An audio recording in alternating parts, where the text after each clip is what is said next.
Bueno, mi nombre es Ángel Castillo Martínez. Yo les voy a hablar sobre el COLREG, que es el Reglamento Internacional para Prevenir los Abordajes. A mí me tocó la parte A, las generalidades, la regla 1, que es el ámbito de aplicación, y la regla 2, que son las responsabilidades. Para dar un poco de contexto e historia a esto, el COLREG fue hecho en Londres, Reino Unido, el día 20 de octubre de 1972, como dato histórico por así decirlo.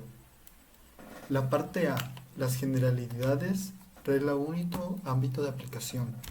Esta regla 1 incluye 5 incisos como 5 puntos a los que quiere ampliarse. Que la inciso A nos dice: el presente reglamento se aplicará a todos los buques en alta mar y en todas las aguas que tengan comunicación con ellas. Esto nos quiere decir que el reglamento se hace, por así decirlo, aquí, México y en China. O sea, no solamente abarca en nuestro país, sino abarca en todas las aguas de alta mar, en todos los océanos. No hay ninguna discriminación. El inciso B nos dice que ninguna disposición del presente reglamento impedirá la aplicación de reglas especiales. Por así decirlo, si un gobierno en particular necesita reglas ya que sus necesidades de Estado son diferentes a las del reglamento, ésta puede aplicarlas, pero siempre tratando de poner lo más posible parecido al reglamento, siempre lo más acorde a él. Ninguna disposición del presente reglamento impedirá la aplicación de reglas especiales establecidas por el gobierno en cuanto a utilizar las situaciones y señales luminosas. Esto es más o menos lo mismo al inciso B, solo que nos habla de en otro concepto de situaciones como señales luminosas, marcas, para sus buques de guerra, sus buques de navegando. Es un poco de lo mismo, de que siempre el gobierno puede aplicar nuevas reglas especiales para hacer un poco de énfasis en algo que ellos necesiten. Y los últimos dos incisos, el D y el E, que se relacionan, que la organización podrá adoptar dispositivos de separación de tráfico siempre que el gobierno considere que un buque de construcción especial no pueda cumplir cientos parámetros, siempre este, cosas en las que ellos no pueden cumplir, como la posición en la cárcel o el sector de visibilidad de las luces y de las marcas. Bueno, para dar como un pequeño repaso a la regla 1, pues nos dice en primer lugar que abarca, que es en todos los océanos. Y en segundo lugar, el gobierno puede hacer reglamentos especiales acorde a las necesidades que ellos tengan. Las reglas 2 son las responsabilidades, y en el inciso A nos dicen que ninguna disposición del presente reglamento no eximirá a un buque o al propietario o al capitán. Esto nos quiere decir que este reglamento no puede hacer que gracias a él los capitanes, la empresa o el buque no puede examinar lo que ellos, sus responsabilidades, que ellos tienen que hacer responsable de alguna consecuencia o alguna negligencia que ellos hayan hecho por no cumplir el reglamento. Y el inciso B, que pues es la interpretación y cumplimiento del reglamento, se tomará en consideración para todos aquellos peligros de navegación y riesgos de abordajes en todas las consecuencias especiales o circunstancias especiales en donde éstas se pueden dar. Gracias. Buenos días, soy Méndez Juárez Martín. Yo les voy a hablar sobre lo que es la regla 3 y 4 del COLREG. Empezamos con la regla 3, que son definiciones generales. Empezamos con lo que es la palabra buque. Designa a toda clase de embarcaciones, incluidas las embarcaciones en desplazamiento y a los hidroaviones, que se pueden utilizar como medio de transporte sobre el agua. Como tenemos aquí el ejemplo de un buque velero, un yate, unos barcos mercantes, una lancha y también los hidroaviones, que son transportados por vía marina. Buque de propulsión mecánica. Todo buque que sea movido por una máquina. Conocemos que la mayoría de los buques mercantes son de propulsión mecánica, ya que tienen todos sus motores y sus propelas. El motor hace que gire la propela y aquí tiene su propulsión con el cual puede desplazarse. por una máquina. Buque de vela. Todo buque navegado a vela siempre que no ocupe su máquina propulsora. El buque Cuauhtémoc, por ejemplo, tiene su máquina propulsora, pero también sus velas, que las ocupa siempre que las tenga a favor el aire. La expresión buque dedicado a la pesca. Todo buque que esté pescando con redes, líneas, aparejos de arrastre u otras artes de pesca. Todos identificamos muy bien a los barcos pesqueros, ya que estos tienen sus grúas, aquí, y sus redes con las cuales pueden levantar la pesca que están haciendo en ciertas partes. Hidroavión. Esto se designa a toda aeronave proyectada para maniobrar sobre las aguas. Aquí tenemos estos ejemplos de estos aviones que tienen sus flotadores, con los cuales pueden aterrizar y o despegar desde una superficie de agua. Buque sin gobierno. Esto significa que todo buque por cualquier circunstancia excepcional es incapaz de maniobrar en la forma exigida por este reglamento y por consiguiente no puede apartarse de la derrota de otro buque. Por ejemplo, que vamos en nuestro buque y estamos frente a otro, pero nosotros no podemos maniobrar, sea por cualquier circunstancia, no tenemos electricidad, no podemos, entonces es ahí donde es un buque sin gobierno. Otro ejemplo, un buque de vela, que no hay viento y no sirve su máquina propulsora, es un buque sin gobierno, no puede maniobrarse bien. Buque con capacidad de maniobra restringida. Aquí tenemos otro ejemplo de un ejemplo que nos dijo un profesor, fue de un buque y vemos a otro buque. Tenemos que seguir unas reglas en donde tenemos que pasar cada quien por estribor y estribor, pero si hacia mi estribor hay unos bajos, no tengo una capacidad de maniobra restringida porque no puedo ir hacia un lado ni hacia otro, porque en los dos puedo tener o una colisión o un encallamiento. Eso es un ejemplo de maniobra restringida. Tenemos lo que es buque restringido por su calado. Todo buque de propulsión mecánica que por razón de su calado en relación con la profundidad y anchura disponible de agua tiene una capacidad muy restringida para apartarse de la derrota que está siguiendo. Aquí podemos notar en esta imagen este buque mercante que está, se podría decir, encallado porque la profundidad es muy poca donde estaba navegando. Eso afecta mucho porque pueden quedar encallados y necesitan uso de remolcadores u otros para que se pueda salir de ahí. Eso es restringido por su calado. Por eso se tiene que checar muy bien lo de los calados y las profundidades en las cartas y o radares. La expresión navegación. Esta se aplica en buques que no están ni fondeados ni amarrados. Estos son buques que están desplazándose de un punto a otro, ya sea de transporte de carga, de turismo o de carga rodada. Eslora y manga. Aquí tenemos este ejemplo de que la eslora es el largo de la embarcación. Hay varios tipos de eslora. Y la manga es la anchura que tiene el barco. La expresión visibilidad reducida es toda condición en la que la visibilidad esté disminuida, ya sea por niebla, bruma, aguaceras o tormentas de arena, como tenemos en estas imágenes. Luego tenemos lo que es la regla 4. Esta regla 4 se va a hablar sobre cualquier condición de visibilidad y esto ya lo veremos en la regla 5. Regla número 5, vigilancia. Como bien sabemos, a la hora de navegar no estamos completamente solos. Tenemos que tener en cuenta la presencia de otras embarcaciones, icebergs bajos u otras obstrucciones que puedan afectar nuestra navegación. Esto nos obliga a cumplir a nosotros normas de conducta y seguridad para saber cómo debemos de actuar en cada situación, y esto solo se consigue estando en alerta visual y auditiva continuamente. La vigilancia a bordo de una embarcación es una obligación sin excepciones para todos los barcos y en todo momento y en cualquier lugar. Como bien les platicaba acerca de la vigilancia a bordo, para que nosotros podamos evaluar plenamente una situación y un riesgo de abordaje, hay que emplear todos los medios disponibles que sean apropiados a las circunstancias y condiciones del momento. Esto no solo incluye el radar y el VHF, sino otra serie de equipos, y a veces son los más elementales. En relación con el VHF, ha sido muy criticado el uso abusivo que hacen de él los oficiales de guardia en situaciones comprometidas, tratando de acordar una maniobra con otro buque, lo que se traduce muchas veces en una pérdida de tiempo determinante. 6. Velocidad de seguridad. Uno de los requisitos que se exige a todo buque es el navegar en todo momento a una velocidad de seguridad que le sea permitida ejecutar la maniobra, adecuada para evitar el abordaje y pararse a la distancia que sea apropiada a las circunstancias y condiciones del momento.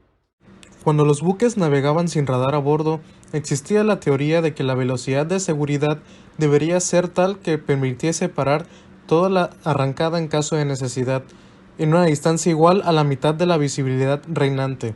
Sin embargo, los técnicos admiten que con un radar en buen funcionamiento se puede navegar a una velocidad mayor. En todo caso, para poder detener el buque o modificar su velocidad, el oficial de guardia debe tener a su disposición las máquinas para poder maniobrar. Hola, soy Carlos Eduardo Cruz Pavón, del quinto semestre Cubierta C, y en este video hablaré de las reglas 7 y 8 del COLREG. Empezamos con la regla 7. Esta regla 7 habla sobre el riesgo de abordaje y está dividida en 4 incisos, y estos incisos son de verdad muy cortos y fáciles de entender. El primer inciso A se refiere a que cada buque hará uso de todos los medios de que disponga y que sean apropiados a las circunstancias y condiciones del momento, para determinar si existe riesgo de abordaje. En caso de abrigarse alguna duda, se considerará que el riesgo existe. El inciso B se refiere a que si se dispone de equipo de radar y funciona correctamente, se utilizará en forma adecuada, incluyendo la exploración a gran distancia, para tener pronto conocimiento del riesgo de abordaje, así como el punteo de radar u otra forma análoga de observación sistemática de los objetos detectados. El inciso C se refiere a que se evitarán las suposiciones basadas en información insuficiente, especialmente obtenida por el radar. El inciso D, para determinar si existe riesgo de abordaje se tendrán en cuenta, entre otras, las siguientes consideraciones. La primera es que se considerará que existe el riesgo si la demora de un buque que se aproxima no varía en forma apreciable. Y la segunda es que en algunos casos pueden existir riesgo, aun cuando sea evidente una variación apreciable de la demora. En particular, al aproximarse un buque de gran tamaño o a un remolque o a cualquier otro buque a muy corta distancia.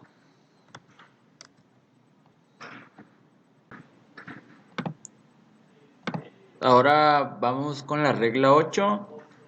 La regla 8 nos habla sobre las maniobras para evitar un abordaje o el abordaje.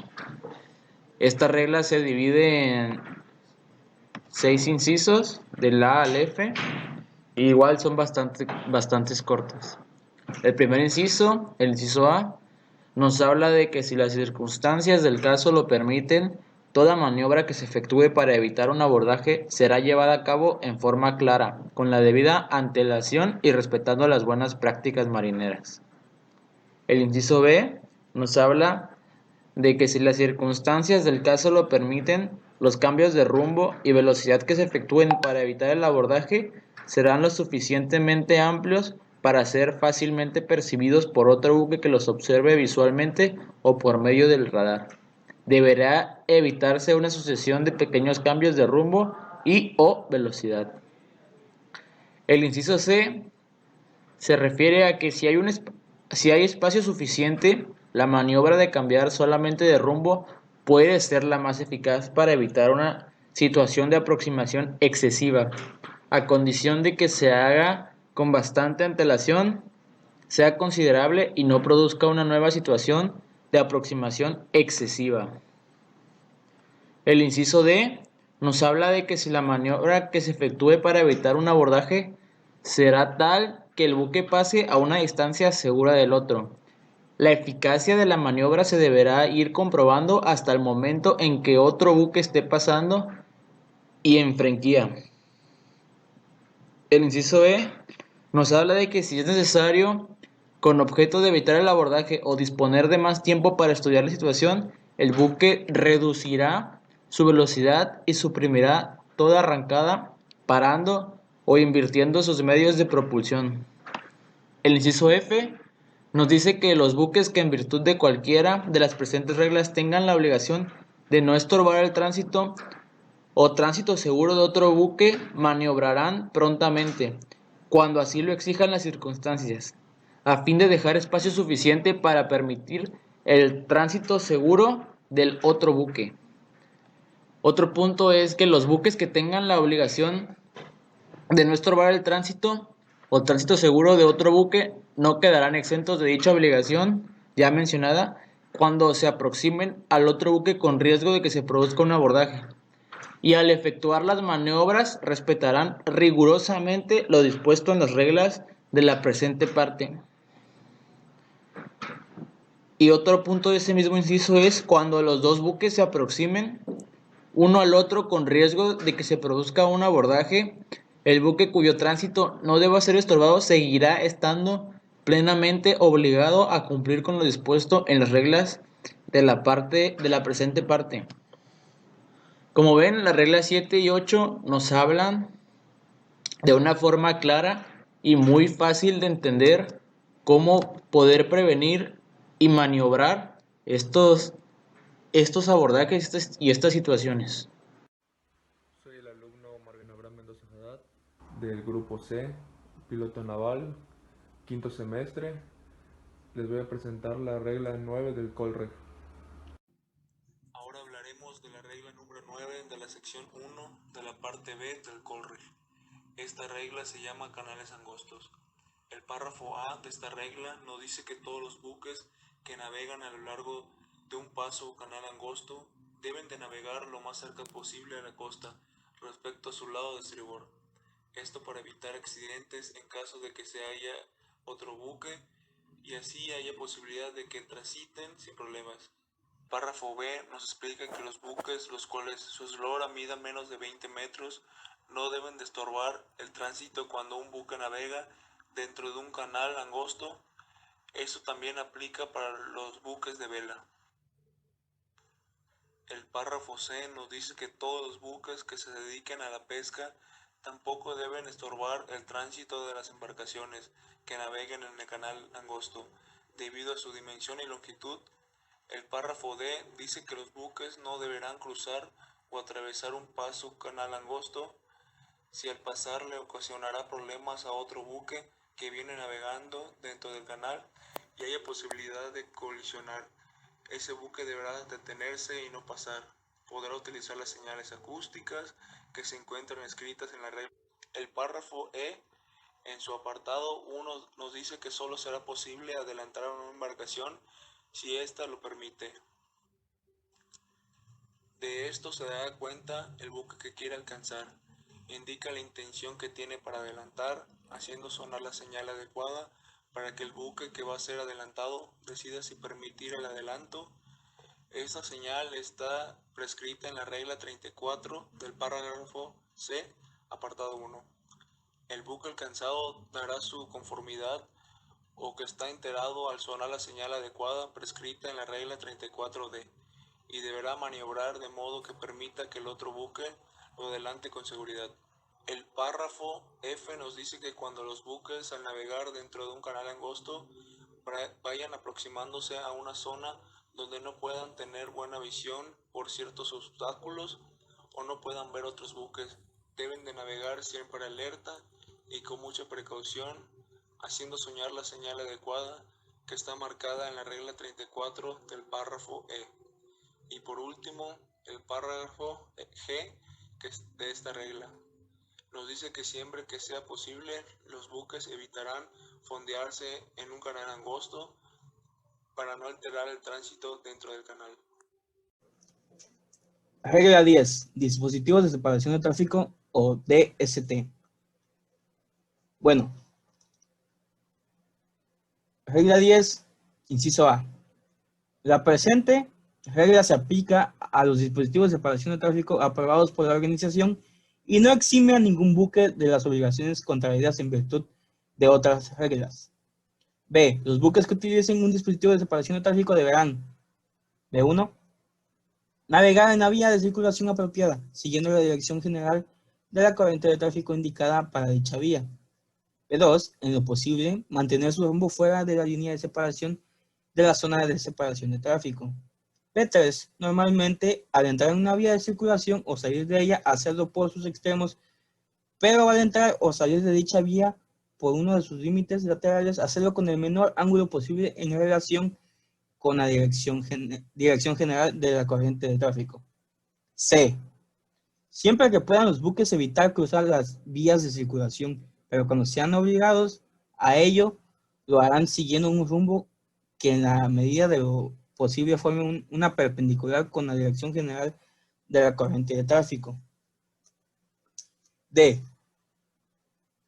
Los buques que puedan navegar con seguridad por la vía de circulación adecuada de un dispositivo de separación de tráfico no utilizarán la zona de navegación costera adyacente. Sin embargo, los buques de eslora inferior a 20 metros, los buques de vela y los buques dedicados a la pesca podrán utilizar la zona de navegación costera.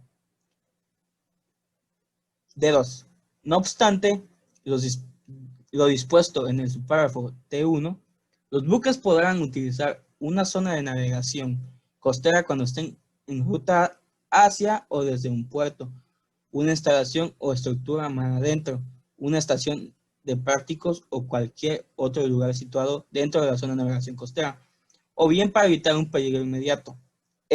Los buques que estén cruzando una vía de circulación o que estén entrando o saliendo de ella no entrarán normalmente en una zona de separación ni cruzarán una línea de separación, excepto E1 en caso de emergencia para evitar un peligro inmediato.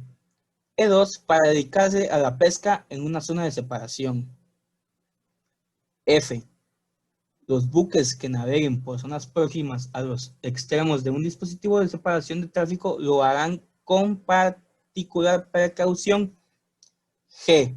Siempre que puedan, los buques evitarán fondear dentro de un dispositivo de separación de tráfico en las zonas próximas a sus extremos.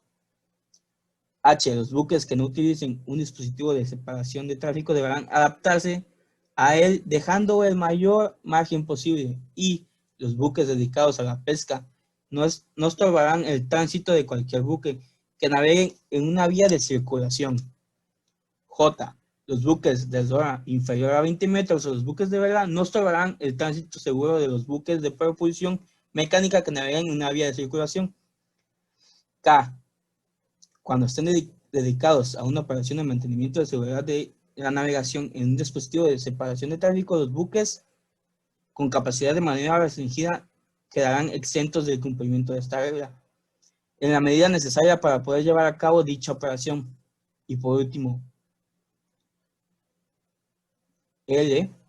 Cuando estén dedicados a una operación de colocación, reparación o recogida de un cable submarino en un dispositivo de separación de tráfico, los buques con capacidad de maniobra restringida quedan exentos del cumplimiento de esta regla en la medida necesaria para poder llevar a cabo dicha operación. Bueno, ahora se los voy a explicar para que me entiendan lo que acabo de leer. Para empezar, ¿qué es un dispositivo de separación de tráfico? Pues prácticamente son canales, como lo muestro aquí en este ejemplo del estrecho de Gibraltar. Son canales para, como dice su nombre, separar el tráfico y no haya ningún abordaje. Ok, ¿cómo accedemos a estos canales?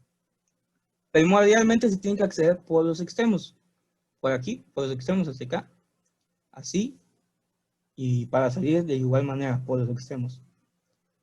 En caso de que no podamos acceder por sus extremos, tenemos que hacerlo con el menor ángulo posible. Y entrar de esta manera. Entramos con el menor ángulo y nos vamos perpendicular, casi pegados a la línea, al borde del dispositivo. Ahora, ¿quién puede pasar por estas vías de circulación? Prácticamente todos, incluyendo los veleros y los barcos de pesca. Pero ellos dos, mientras no estorben a cualquier otro buque que venga por estas vías. O sea, si un velero va a 5 nudos, un barco de pesca va a 5 nudos, pues estorbaría. Entonces, esos no pueden pasar por ahí. Se tienen que ir a la zona de navegación costera, que es aquí, que está excelente. Está excelente esta zona de navegación costera para los buques que son menores a 20 metros de eslora, los buques de pesca y los veleros. Ok, esta zona o línea de separación, curiosamente, por aquí sí pueden entrar los buques de pesca, por aquí. Pero mientras, pueden pasar por los canales, mientras tanto no estorben al llegar aquí, a la zona de separación. Y también, por si algún motivo, circunstancia, no sé lo que haya pasado, tenemos que cruzar las vías de circulación para llegar a algún destino, un puerto, lo que sea. Tenemos que hacerlo lo más perpendicular posible al dispositivo. Por ejemplo, aquí, este buque pues va agarrando la popa de este otro sin estorbar y llega, pasa esta vía de circulación, llega a la otra donde no hay nada, pasa, llega a la zona de navegación costera y entra al puerto. Ok. ¿Qué más? Los buques con maniobra restringida. Por ejemplo, si aquí hay un buque con maniobra restringida y tiene que recoger alguna boya o algo que está ahí flotando, pues ellos quedan exentos de acatar estas normas, quedan exentos. Y también si supongamos que aquí hay un cable aquí submarino, entonces el buque de la maniobra restringida también queda exento de estas normas, por esas dos únicas razones, que sea de seguridad, que tenga que quitar de seguridad aquí en el canal, te diré, que tenga que quitar alguna boya o algo, o que tenga que hacer una maniobra con un cable submarino.